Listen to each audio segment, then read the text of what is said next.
পশ্চিমা সাম্রাজ্যবাদী শক্তি ও জায়নবাদী ইসরায়েলের হাজারো আগ্রাসন আক্রমণে টিকে থেকে মধ্যপ্রাচ্যের অন্যতম প্রতিরোধ শক্তি হিসেবে টিকে আছে লেবাননের অন্যতম সশস্ত্র বাহিনী হিজবুল্লাহ। সংগঠনটির প্রধান শেখ নাইম কাসেম ইসরায়েল ও এর মিত্রদের প্রতি আঙুল তুলে বলেছেন যে কোনো চাপ ও হুমকির কাছে হিজবুল্লাহ মাথানত করবে না। সংবাদ মাধ্যম প্রেস টিভির এক প্রতিবেদনে বলা হয়েছে, হিজবুল্লাহ সাবেক কমান্ডার সৈয়দ মোস্তফা বদরুদ্দিনের নবম শহীদ দিবস উপলক্ষে সোমবার এক অনুষ্ঠানে এই মন্তব্য করেন শেখ নাইম।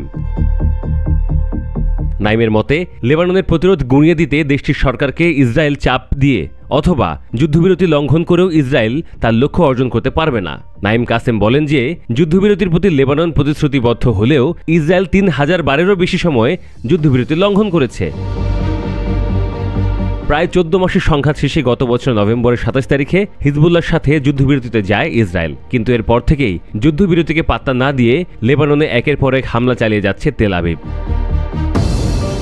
লেবাননের পক্ষ থেকে বারবারই অভিযোগ করা হচ্ছে ইসরায়েল লেবাননের সেনা উপস্থিতি জারি রেখেছে, যা যুদ্ধবিরতি চুক্তির প্রতি অসম্মান। তবে তা বেশিদিন মেনে নেওয়া হবে না বলেও বারবার জানাচ্ছে বৈরুত।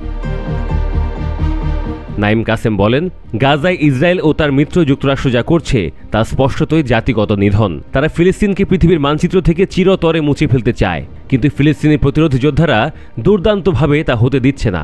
একেই বলে স্পৃহা।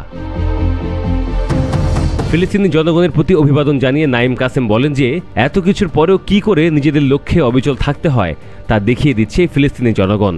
আর অন্যদিকে দখলদার আগ্রাসী নিপীড়নকারী ইসরায়েলি বাহিনী পড়ে পড়ে মার খাচ্ছে। ইসরায়েল আন্তর্জাতিকভাবে একটি অচ্ছুত রাষ্ট্র উল্লেখ করে নাইম কাসেম বলেন যে আন্তর্জাতিক অপরাধ আদালতের আদেশে তা দিবালোকের মতো স্পষ্ট।